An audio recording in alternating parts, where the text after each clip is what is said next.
Mwaramutse neza mwese muraho.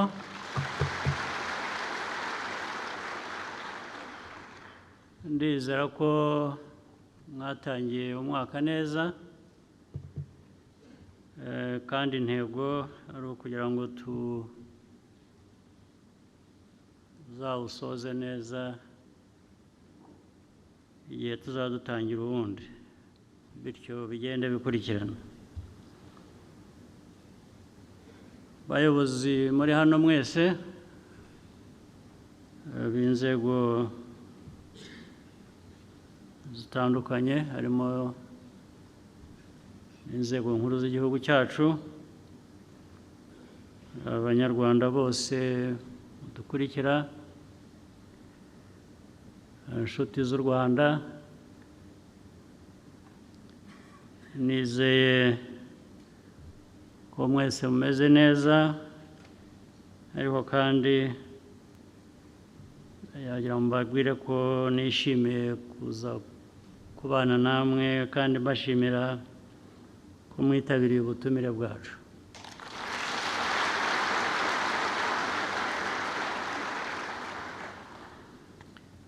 Ndagira ngo ariko by'umwihariko nshimire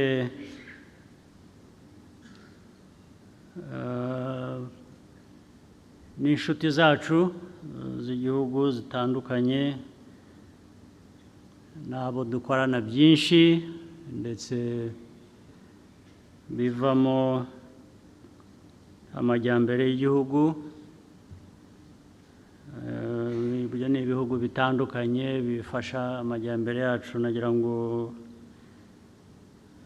mbasuhuze, mbashimire kandi mbahe ikaze muri iki kiganiro.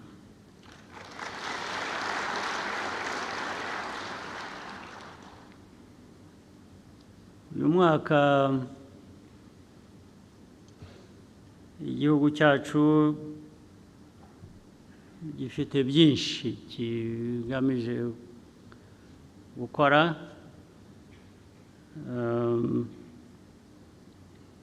ndetse niba mwibuka, uyu ni umwaka, imyaka yihuta bibi, bibaye 30 tuvuye mu icuraburindi, abacu bishwe, twabuze batagira ingano.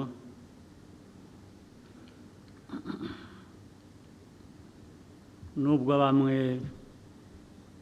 bijijisha ntibazi abapfuye, ntibazi icyabishe, ntibazi, ariko abo ni bakeya. Icyo mbivugiye ni uko dukwiriye kujya nabyo tubyibuka ko ari icyo kiri mu bibazo dukwiye kuba duhangana nacyo, biri mu bibazo dukwiye kuba duhangana nabyo. Ubwo rero mu mikorere yacu dukwiye kuba tubishyira imbere, kuko dukora tutibuka ibyo ngibyo ushobora kugira n'ibibazo by'uko wabisubiramo.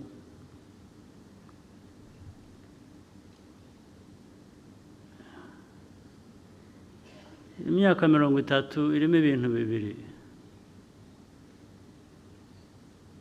Irimo ibyo byago, ariko irimo n'igihugu guhinduka kikaba igihugu kindi dukwiye, kitari kijyanye n'ayo mateka nayo twibuka.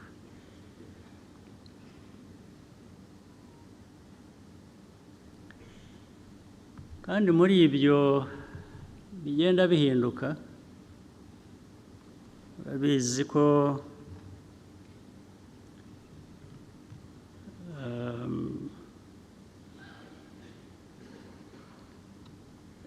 n'ubuzima bw'abantu n'imibereho n'imiterere y'igihugu, ibyo nshaka kuvuga bijyanye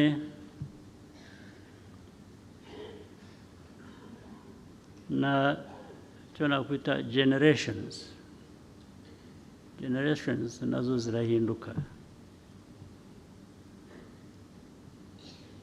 Ubu iyo urebye imyaka 30 wavutse muri uriya mwaka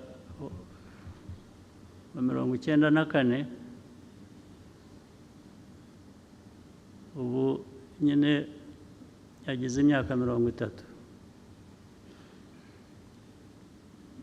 Imyaka 30, abafite imyaka 30 bari hano muri iki cyumba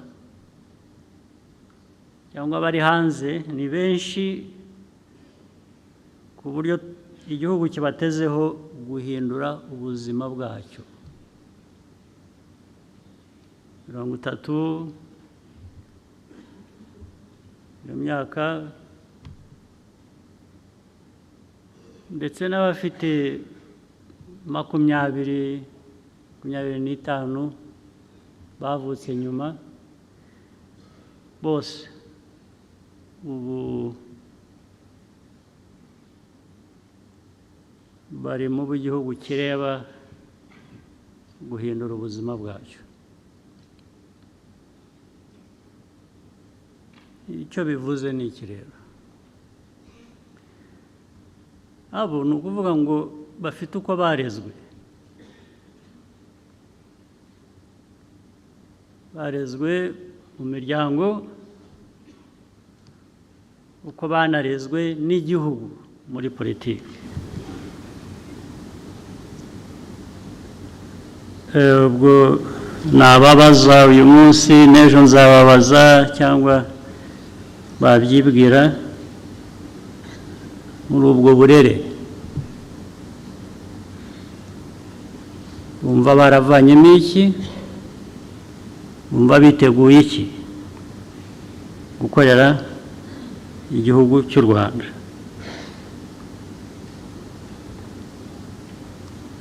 Byose rero biri kuri bo, imyifatire yabo, imyumvire y'inshingano bafite,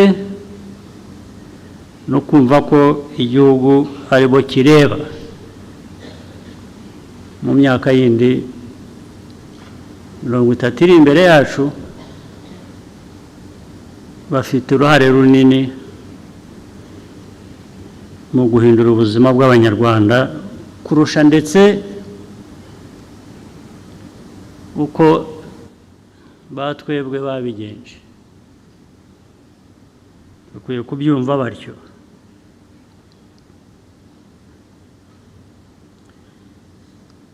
Ibigomba kurwanywa barabizi. Ibya mbere ni ibihereye ku mateka yacu.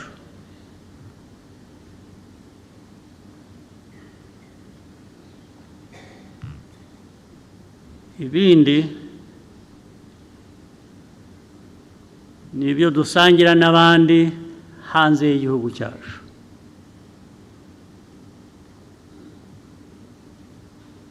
Birimo imico mibi, biba birimo politike mbi. Bagomba kubyumva kugira ngo bitatugiraho ingaruka, bikatubuza kubaka igihugu uko bikwiye. Urwo rubyiruko cyane cyane nibo mbwira.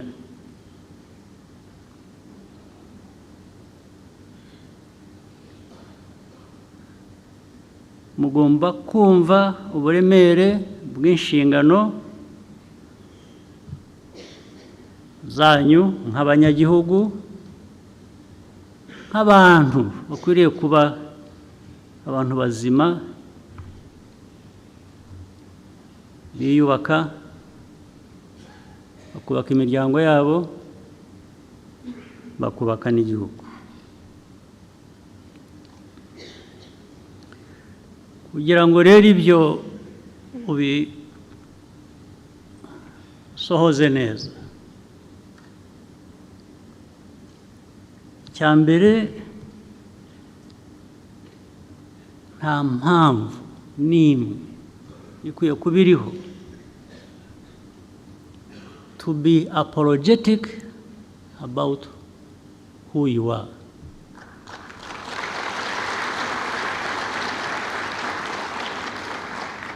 You must not be apologetic. You must stand out. You must come out. You must fight for what you want to be and what you want to have. Don't wait for anybody to come and give it to you as a gift, because there will not be nobody who will do that. They will not show up at all, even when you badly need that. Ku Banyarwanda who has not learned this lesson, ninde utarize isomo muri ibi ngibi, ko urwanira uharanira kuba uwo ushaka kuba cyangwa uwo uri we. Nta wundi ukwiye kuba abigwa, ntawe uhari. Nibyo mwirirwa biriya bindi bibashuka ni nk'ikinya. Iyo baguteye kwa muganga, iyo baguteye ikinya ngo utababara, iyo gishize bigenda bite? Ugaruka aho wavuye, aho wari uri. Ibi bindi byose mujya mubona, mwumva mubamo, mwirirwa muri aho babarata, namwe muko muri ibitangaza, cyangwa mukiga imico yabo, bakababwira ngo ntabwo mufite values. Tugomba kubigisha values. Values? What are values?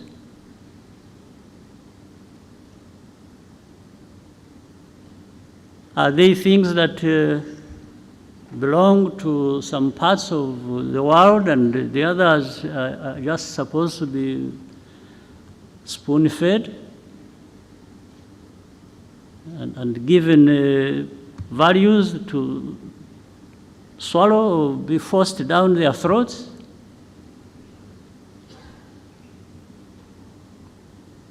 Do you really believe that?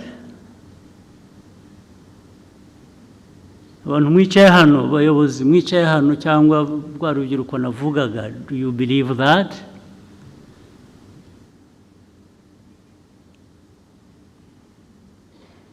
That there is that God-given right to some people to be the ones to have values and others don't have, and then these ones will perpetually teach you values? Do you believe that? So, that is one of the things that in your responsibilities, young people, generation, new generation, others to come, must understand and deal with unapologetically. Unapologetically. If you don't want to go back to where we have come from in our history, you must even really be angry about this.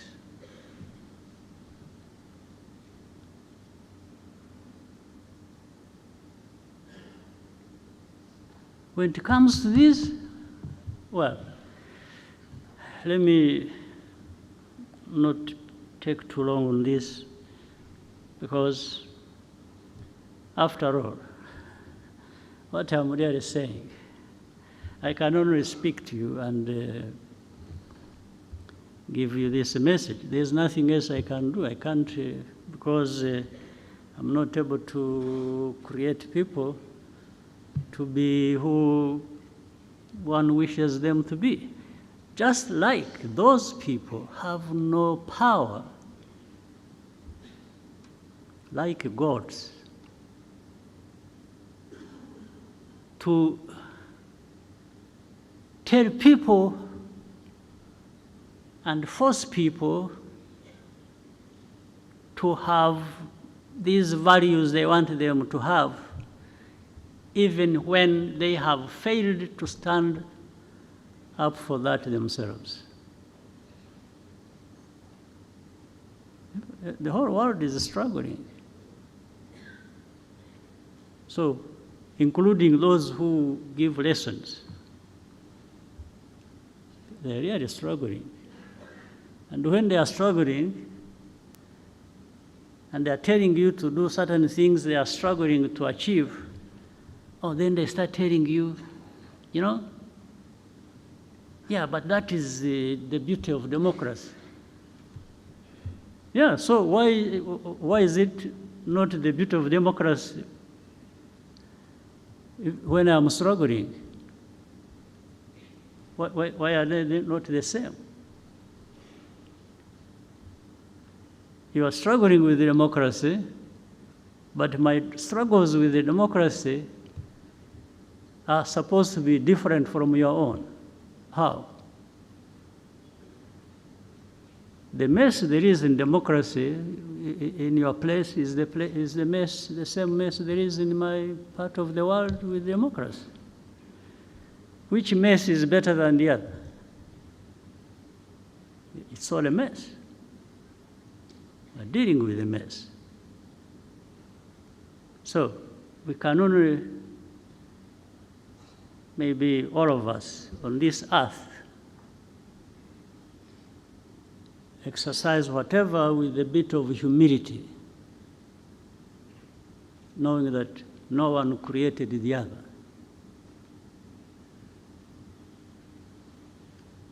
So I can only tell you this. You can't change much. But when it comes to my area of responsibility, then I think we can have a conversation. And if you want to fight, we can have a fight. So that's no problem.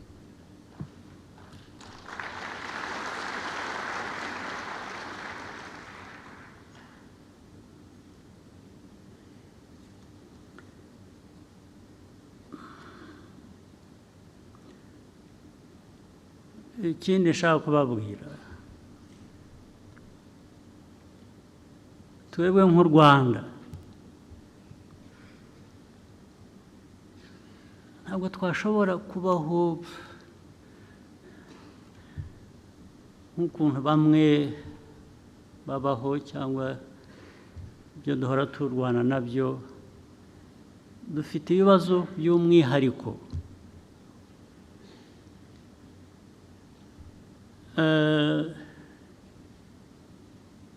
Turi agahugu gato, ubukungu bwacu ntitubufite uko twabwifuza, ni buto, ariko nta bantu baba bato.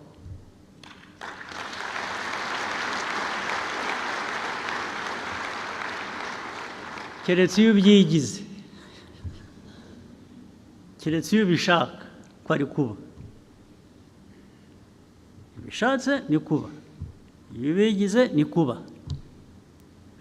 Wigize umuntu uzajya uhora asabiriza, uzajya usabiriza. Niwigira ikigoryi, uzaba ikigoryi rwose. Ariko jye ibyo mvuga n'abo mbwira, nari nzi ko u Rwanda dufite icyo dushaka kuba cyo kandi gishoboka, nk'uko no mu myaka 30 ishize byagaragaye ko abantu bashobora kuva ikuzimu, nk'uko twavuye ikuzimu tukongera tukaba abantu.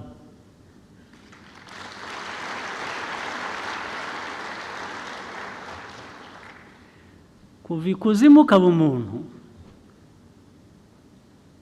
ntabwo bipfa kuza gusa, ntabwo bihabwa n'umuntu bya bindi navugaga, ntawe uza ngo abiguhe.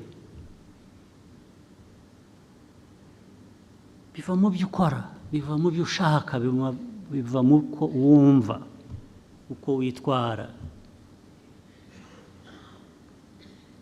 Yari inama y'umushyikirano ibaye ya kenshi maze kugira.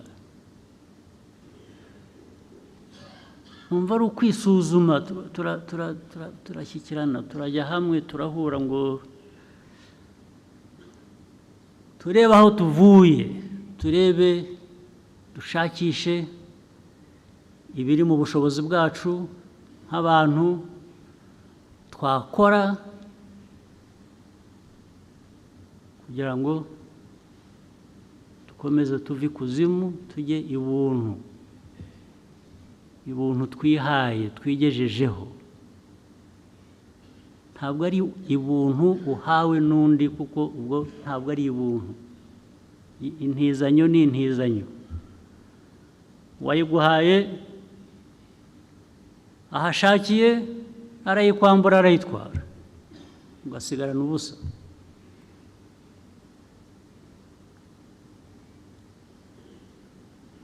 Wakwambitse, wagutije umwenda, yaje agatwara ibye, usigara wambaye ubusa.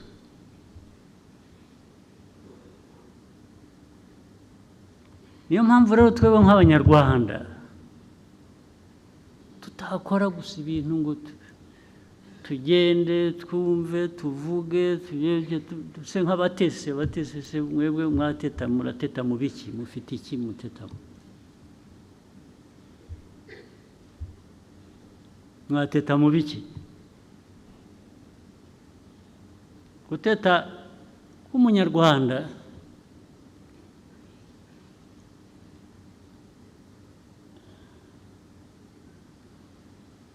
ni iki se? Ko ari nka bya bindi navugaga, n'ushatse kuba ikigoryi abacyo. Bateta mu biki?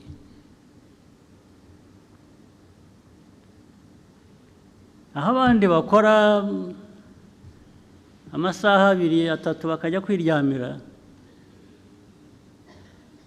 ushatse wowe wakora 10. Aho abandi bagenda ku maguru basa naho badafite aho bajya, aho bagenda umunsi wose bikora ibyo, wowe ukwiye kuhagenda amasaha make. Ya unarangira ukora ikindi. Niko ibi mvuga ni uko u Rwanda ruteye, si igihe warugize uko ruteye, ariko turarufite uko ruteye. Tugomba kurutwara nk'uko ruteye. Ibyo rudusaba nibyo dukwiye kuba turi, ibyo twaruha ibyo rudusaba.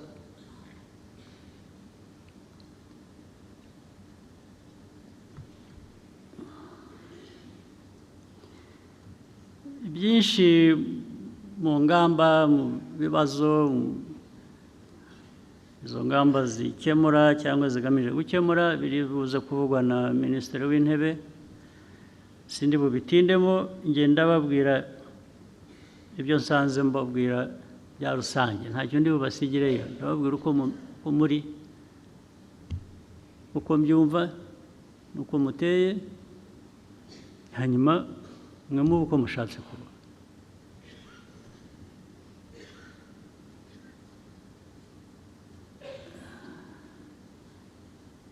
Niba tuza hano rero kugira ngo tubwizanye ukuri, turebe aho tuvuye, turebe aho tujya, duhore tuve mu, dushobore kwihuta gukora ibikwiye kugira ngo bijyane n'icyo dushaka kuba twahisemo.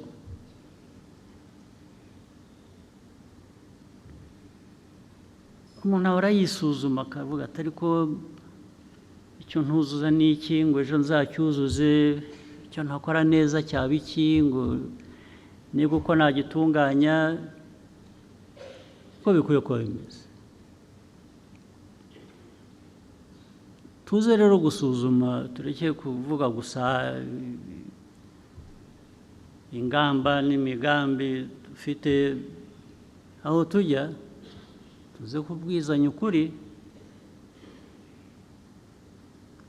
Bimwe bitubuza kwihuta kuba babandi dukwiriye kuba turi mu bikorwa no kubaka igihugu, tubisuzume bihoraho bitari ngombwa kandi bishobora kuvanwa mu nzira. Ibintu abakozi bakorera abanyarwanda ku nzego zose kugera no kuri twebwe twese ku nzego zo hejuru, ntabwo twahora dusubiramo amakosa buri munsi buri munsi buri munsi buri munsi. N'uwo mwavuganye ejo tukabona ko hari ibyo tutujuje twagomba gukora, kongera guhora ukongera hari ikindi nacyo, bikaba ari byo, ari bwo buryo, bikaba ariyo mikorere. Ntabwo ari byo, ntabwo ari ko bikwiye kuba bimeze. Ubwo uba wibagiwe ya miterere y'igihugu cyacu n'ubushake dukwiye kuba dufite cyangwa dufite bwo kuba neza abo turi bo.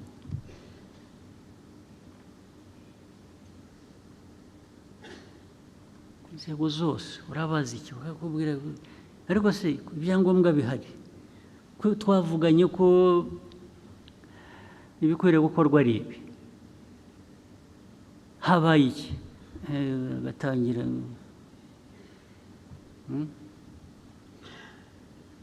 gashakisha impamvu, kandi impamvu ntibewe, impamvu ikaba undi, gatangira kuvuga ko hari undi, hariho n'uwo bahuye mu gitondo bakamutera umwaku. Na uvuga ati nakoze ibitari byo, ntabwo nzasubira, kandi koko ngo ejo ntasubire. Nk'abantu, kiremwa muntu gikora amakosa, ibyo ntabwo biyobewe, ariko nabyo turabizi. Iyo uhora ukora ikosa rimwe urisubiramo, hagomba kuba hari ikindi kibazo. Ntabwo bikiri ikosa ry'uko uri umuntu, byabaye ikindi, ndetse bishobora no kuvamo ko ubikora ubigendereye, kubera ko wenda birimo inyungu, urabonamo inyungu ntoya, kuko ntabwo ari inyungu ziba zirambye.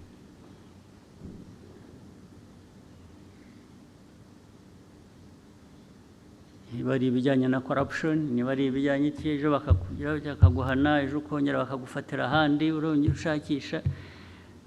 Buriya bivuze ko mu byo bimwe utuzuza haba harimo inzira iguha icyo wita inyungu, bigasa nk'aho wakoze ikosa, bigasa nk'aho wibagiwe, bigasa nk'aho kuko byo kwibagirwa cyangwa gukora ikosa biri innocent, nta cyaha. Umuntu gukora ikosa nk'umuntu ubundi nta cyaha kirimo, birumvikana ushobora gukora ikosa.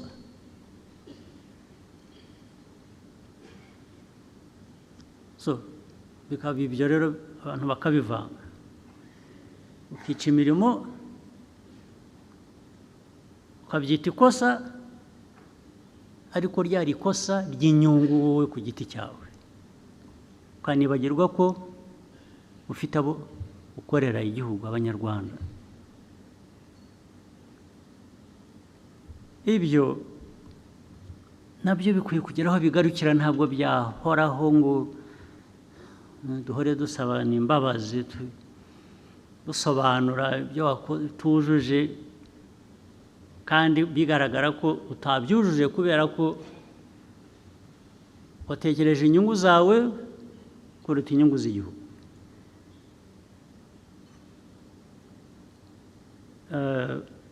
Muri uyu mushyikirano rero mu byo tuganira, ubwo turaza kubona umwanya tuzaba tubwizanya ukuri ku bintu bimwe even biri by'umwihariko biri specific. Bagomba gukorana ngo n'inzego zigomba kuzanya, ni system yose igomba, ntabwo igihugu cyatera imbere abantu badakorana batuzuzanya. Ariko noneho no kugira inshingano yo gukora neza, yo kuzuza ibyo ukora ukabikora neza ukabinoza. Ntabwo niba uri umuntu ufite resitora cyangwa ufite hoteli cyangwa ufite ahandi abantu babonera services, ntabwo hahoraho ibintu biraba bibi bigira bityo bibi. Ibyariho imyaka 15 ishize nabyumva, abantu bari bagishakisha bubaka, ariko ubu ngubu mu mwaka ubaye wa 30, ariko abatanga serivisi mbi ntabwo aribo bafite ikibazo gusa, n'abazihabwa bamufite ikibazo, n'abahabwa services mbi mukazishyurira mukagenda rwose, ukajya mu restaurant kukugaburira ukagira food poisoning, ugataha ukajya mu hospital bakakuadmittinga rwose bagushyira ku drip, bwacya ugasubirayo.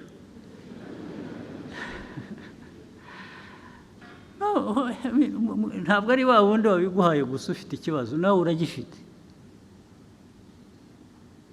We wemera guhabwa ibitari byo ukabyishyurira ndetse ejo ugasubirayo, ugomba kuba uri umurwayi kabisa. Ahubwo ibyo iba ari byo mwageraga kwa muganga, hagomba kuba hari ikibazo. Ariko kuki ibintu uko bishoboka, kuki bitanozwa byose? Hari utanga serivisi, kuki atatanga serivisi neza? Ikiba kibuze ni iki? Umutima gusa muri wowe ntabwo wahindura,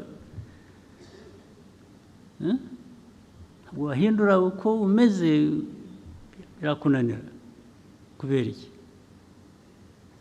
Ari wowe ugenda gusa bakaguha ibyo baguhaye ukagenda, nawe ufite ikibazo. Wowe kuki utabaza umuntu utari ku ibi ni iki? Dukorera iki ibintu bimeze bityo? Ndetse ukabivanamo urubanza. Kuki ibyo tuvuga bidushaka kuba icyo kitarimo cyangwa kitagaragara ko gikorwa? Ukubera iki? Kuki mwabyemera mukabana nabyo, mukicarana nabyo ntihagire igihinduka? Ukubera iki? Ibyo rero ndizera ko nabyo kuko kandi nk'igihugu turakeneye byinshi, turashaka gukora byinshi, turashaka gukora ibintu bituma Abanyarwanda bishimira ibyo bahabwa, ibyo bakorera, ibyo bishyurira, ndetse kandi binahenze rimwe na rimwe. Ariko turanashaka ko tuba igihugu kizana amahanga kaza hano, kuko niho hava ubukungu uzamura kuri bimwe tudafite dukeneye. Wese abantu bazakugana bakuziho utuntu turi aho tudasobanutse, bazakugana bate? Ko isi isigaye ari nini, abantu bajya ahandi akaba ariho babikura, wowe bakakwihorera. Nibyo mushaka? Izo ntego ntabwo ari zimwe rero. Ntabwo waba ushaka bakugana kugira ngo bifashe ubukungu bwawe, ariko nujya mu bikorwa ntibibe byiza, ntibinoge. Ubu ni ukuvuga ngo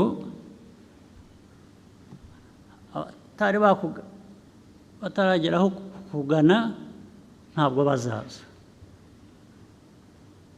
Abakuganaga bazashakisha ahandi, bavuga batari ko hariya tujya tugafatwa dutya tukagirwa dutya,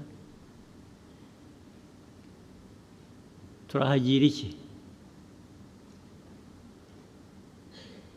Mwakora mutyo mute n'abayobozi bicaha namwe bakabikora mureba, cyangwa mureba ubwo nabibitiriye ko mureba, wenda ntimureba wenda ntimubona. Ibyo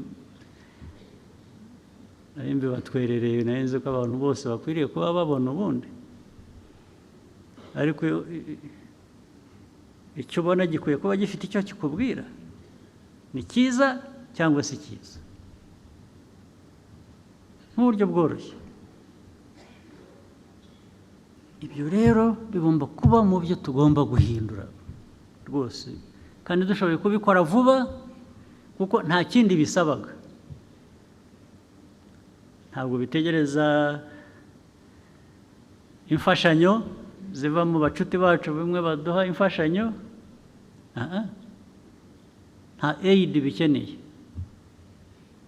rwose, no donation, no grant, nothing. It's just in you, biri muri mwe. Nimutabi yivanamo muzatakaza byinshi bitagira umubare. Kandi iyo byagiye, iyo wagiye ukipfusha ubusa ukigira utyo bikagenda, kubigarura bizakugora. Niyo wabitunganya noneho ukabiruka inyuma uvuga uti bya bindi byaratunganye nimugaruke, ubahebe, ntabwo bazagaruka. Niyo mpamvu mukwiye kubifata nk'ibintu biremeye. Izi nama ziba hano, abantu bava hirya no hino, ni ukuvuga ngo hari akantu bababonamo. Ako kantu rero mugakuze, aho kugira ngo kabacike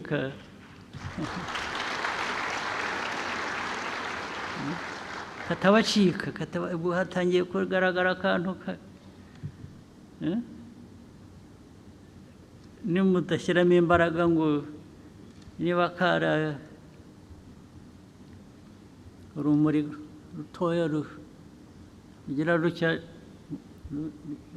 rugeraho rungana kuriya, murareba ariya atari uko ryase, kakaguma gahunyeza, bihunyeza mubiveho, mugaragaze. Nibe bya bindi nanavugaga bihera kuba unapologetic of being who you are, of doing what is right, and going forward.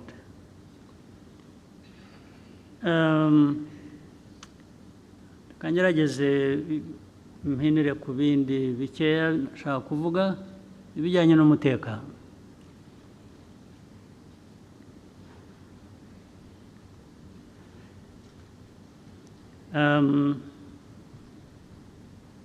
Naratangira kujya bijyanye n'umutekano birambuye, kambanze mbabwire ikintu kimwe. Uru Rwanda rwacu naho tuvuye, naho dushaka kujya,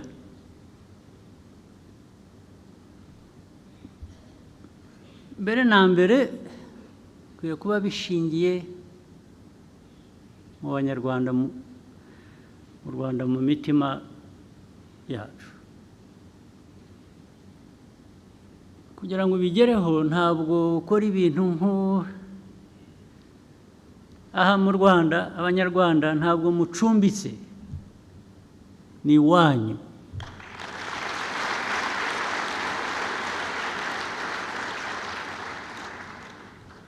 Gukora ibintu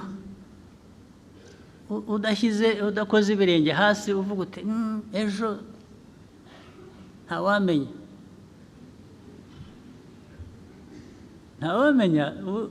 nuko erega ndababwira nuko mutumva.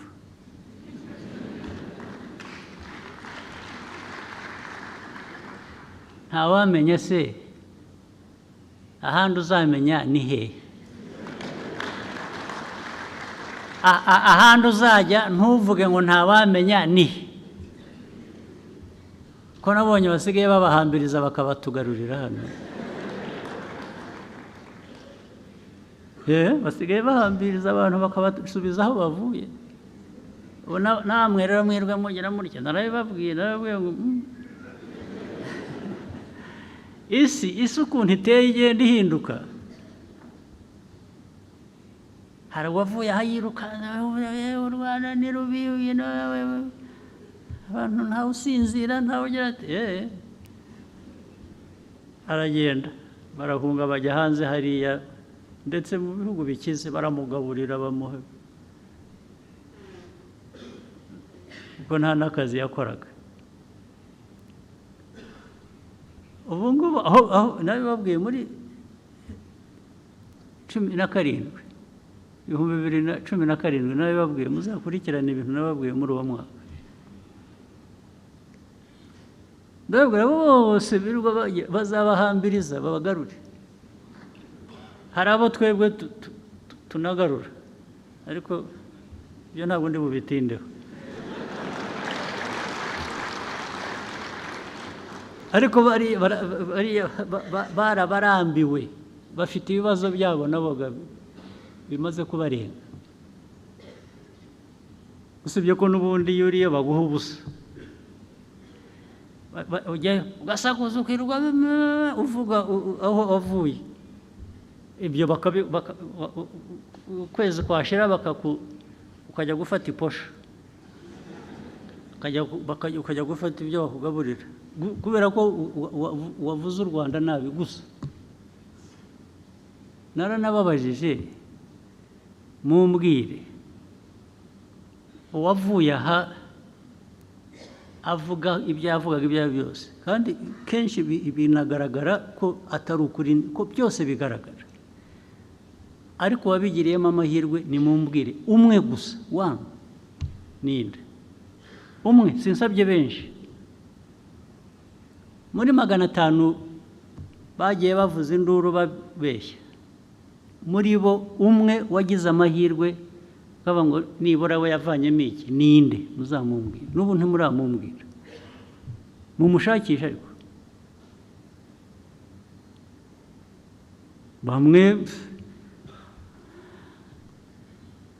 bari ba porofeseri,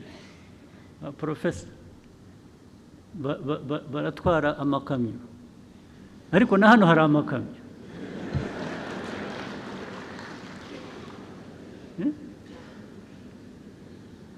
Ugahunga igihugu ubeshya, ukajya muri Amerika gutwara ikamyo gusa, ariko ukishima ngo uri muri Amerika. Muri Amerika urishimye kuko yaguhaye ikamyo yo gutwara itari iyawe.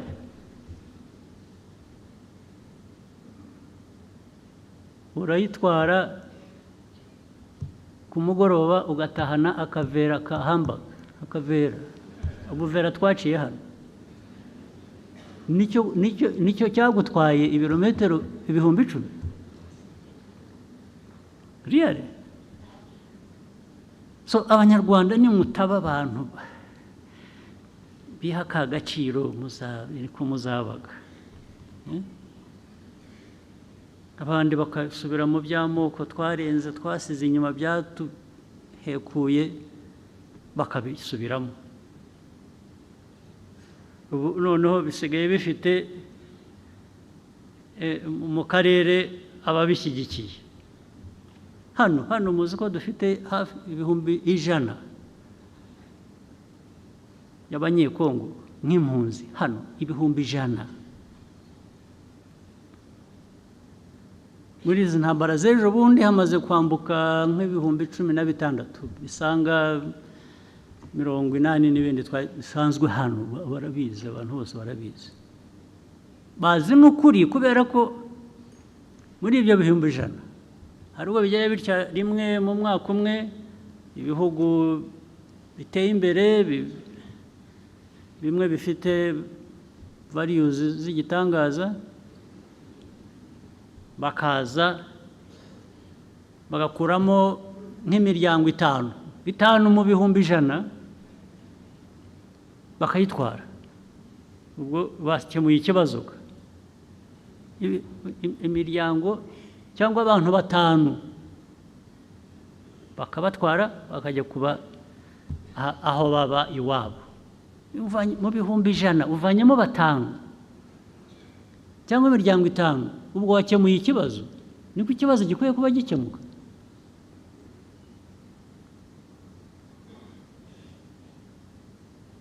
Na mu karere rero urabizi bya hate speech, zirwaho zigamije iki? Hate speech, what place should these people who propagate hate speech, what in this world,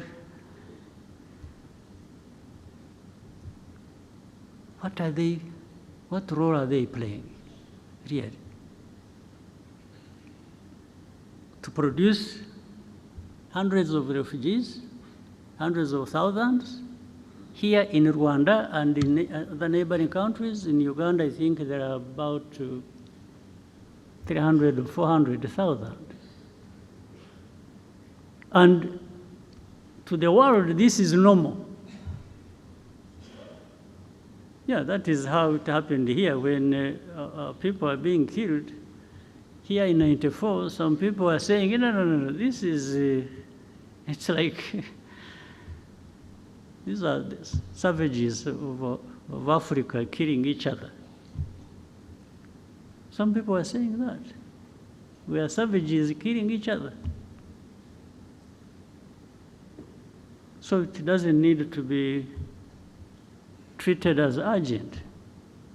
So even having 100,000 refugees and others crossing, every day there are people crossing, by the way, from Eastern Congo to Rwanda. This is normal.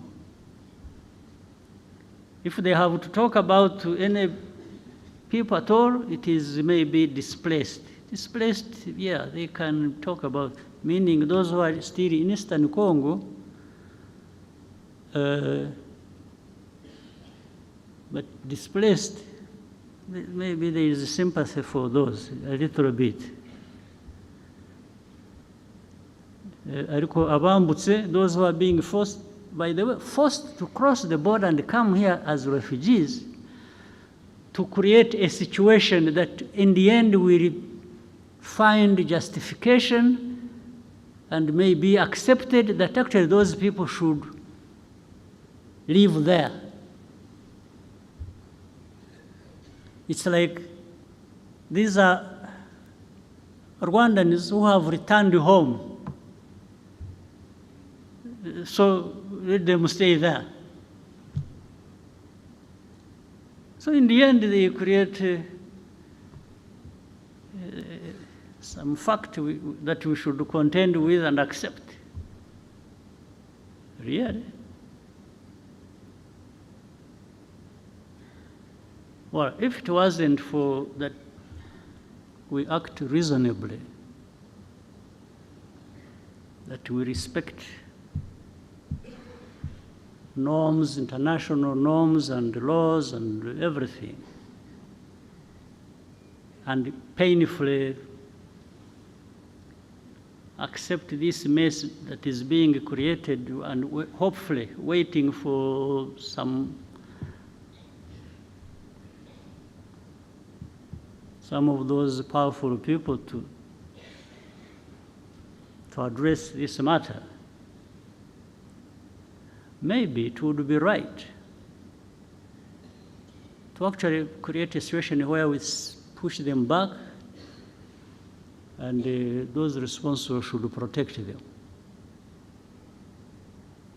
But so among those refugees, there are those who have been here for the last 22, now 23 years in a refugee camp.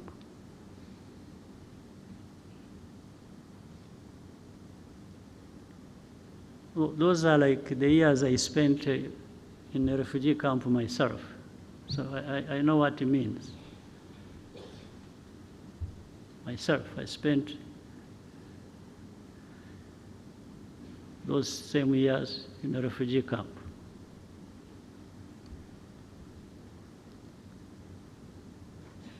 So who is in charge of what? In this world, who now does what? Now there comes the Eastern Congo conflict as such. One, you try to do some research, do some inquiries, you do some intelligence. Rwanda did not in any way create this war that is happening in Eastern Congo. For me, I'm giving a fact. Go and investigate and prove me wrong.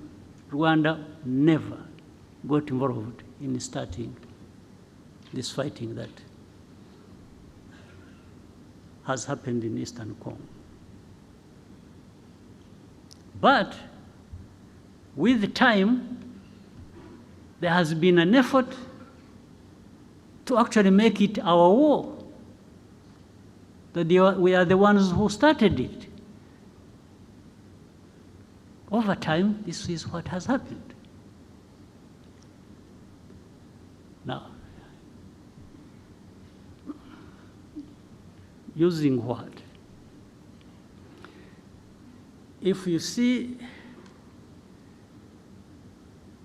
the combination of hate speech and the displacement of these people, you come to understand what actually was behind it. Maybe somebody thought they were being smart, and they thought that was the way to end the M23 problem, which was there in 2012, because there is ethnic cleansing, pushing these Tutsis to Rwanda to belong there because that's where they belong. And Kagame is a Tutsi, he's the president of Rwanda. Let them go and join their president. This is what is behind it. One time we had a meeting and we were having an argument with the leaders. And of course there was a contradiction in some of these people's argument. I asked specifically, I said, and that's that one responsible for Congo. I said, we are not going to address anything unless you come out clearly to tell us facts about the situation. I asked him, I said, are these people in M23 Congolese or not? And he said to me, and there were other leaders in the meeting, that absolutely, these are Congolese. Then he came out to say that he has in fact even openly talked about it. I think when he was in the US or UK, I don't remember what he said, that he came out and said it. So he was confirming that these are Congolese. I said, fine. So how do they become our problem? How do they become Rwanda's problem? I also asked him, I said, do you know when these people, the group that started this fighting, do you know where they came from?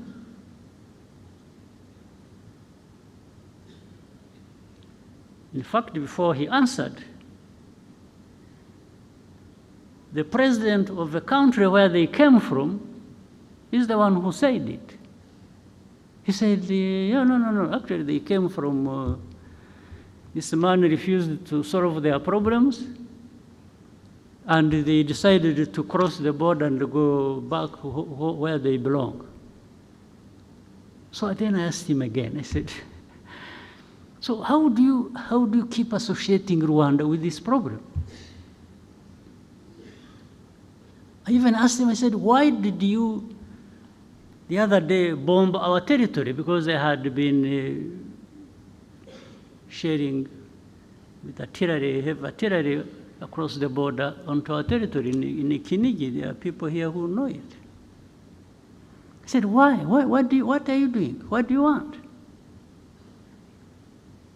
And he just said, no, but this, they should go back. I said, go back where? Those who came here, they were about between 500 and 600 when they ran away on 2013. There are those who crossed and came here, about between 500 and 600 fighters with their arms. What we did, we put them in a camp in what is this, former Kibungo, Ngoma areas. That's why I put them as refugees. And we removed the arms, actually handed back the arms to government in Kinshasa. This they know, they can't even deny.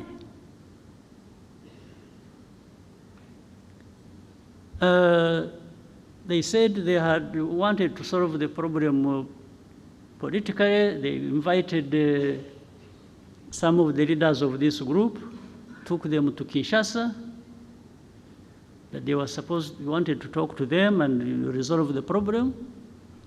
These people, the leaders of this group, went to Kinshasa. They are put in a hotel, spent 5 months without seeing anybody to talk to them until they left. Of course, they left heavy bills behind in the hotel. Nothing else. Now, but when you see, then you would see you saw in the statements of different organizations and so, blaming Rwanda for M23 conflict in Eastern Congo. I cannot tell you the reasons exactly why that would be happening. Now, but I would ask people so. You may associate us with M23. You may blame us for everything, M23. What do you say about FDLR that is in Eastern Congo for the last 30 years, more or less? I thought even the forces, the UN forces that were put in Eastern Congo or in Congo were put there to actually address this problem and maybe other problems, but this one was the main one. But you've been there for decades. It has been so costly, but the problem is still there. And then some of them tried.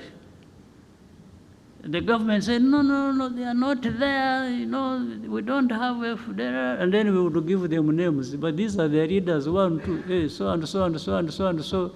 They are in this location. In fact, I one time told the president of DRC, no. I said, you don't know that these people are there in this place, that place, and they've been even manning roadblocks and they collect taxes. He says, so he remembered. he remembered that has been happening. So I said, so what are we talking about? You have FDLR who have taken over territories in Eastern Congo and are collecting taxes, and you are telling me they are not there? So anyway, when all this came to some point, and this war was raging, and this time it turned into where the government in Kinshasa wanted to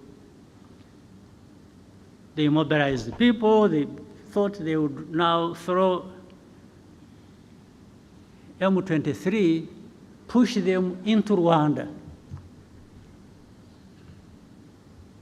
And this still remains, by the way, the aim. This is the goal. So I told our friends, these powerful friends of ours, I've even said it publicly, when it comes to defending this country that has suffered for so long and nobody came to help, I don't need permission from anybody.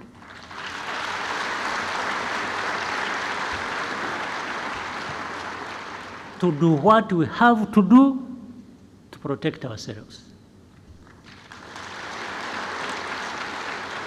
I have said it in broad daylight. I have said it to those who matter in this problem. And that's what is going to happen. You go home, sleep, don't do anything. There will be nothing crossing these borders of this small country of ours. If anybody attempts,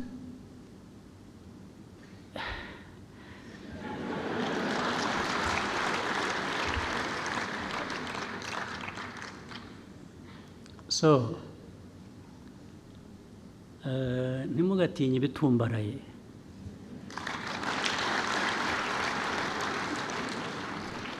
Sometimes birimo ubusa. Haba harimo umwuka. Umwuka, a balloon. A balloon, you need a needle. Just ibyari birimo ukayoberwaho bigiye. Ntimugatinye ibitumbaraye. And I'm saying this, not only that. Ikindi nuko, where we have been, 30 years ago, there is nothing worse that can happen to us.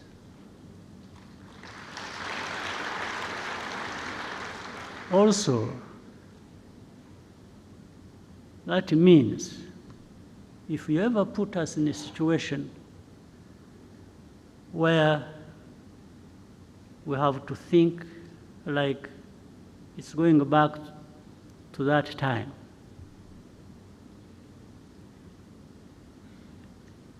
then we have nothing to lose. We will fight like people have nothing to lose. And somebody will pay the price other than ourselves.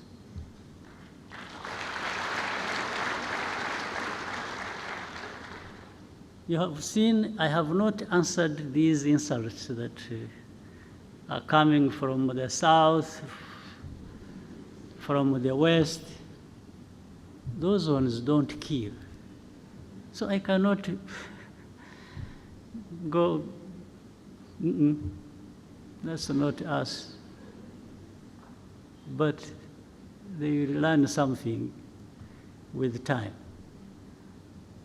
They learn something that they made a big mistake.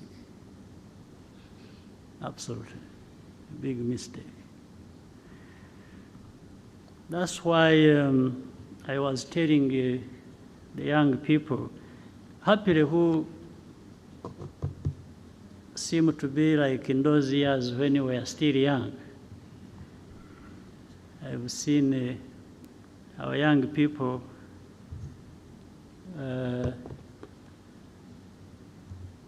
they are really ready to fight for and defend this country.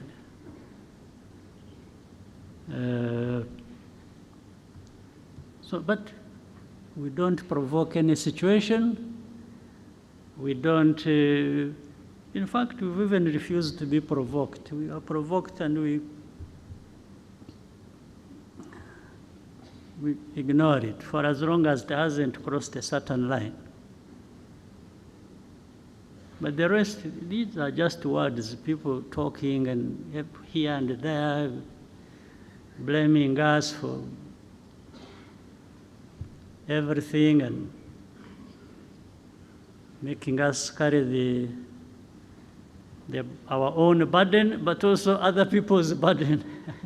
No, we carry our own burden. We know our burden we have to carry, but making me carry somebody else's burden is going to be a problem. It's really going to be a problem. It won't happen. So, for the defense of this country, when we are right, when we are attacked, I don't ask anybody's permission, not at all.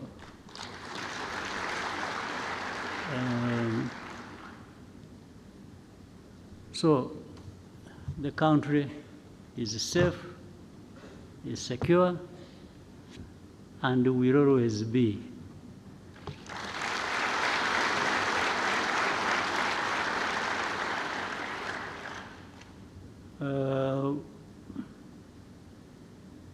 Those who are excited and because I'm told what you see happening in the West and then in the South, they are busy collecting the other poor Rwandans who went out making noise, and they are trying to turn them into some leaders in the future of this country. I'm not sure. I'm not sure because some of them either will be brought here by those people who are sent away. They will get tired of them and say, or I will go and collect them and bring them home and tell them how they were mistaken to live in the first place. So, Prime Minister, I think you have had enough time to write your speech. So I think I'm going to invite you to. So I wish you a good year. I wish you happy life and many years ahead. So asanteni sana.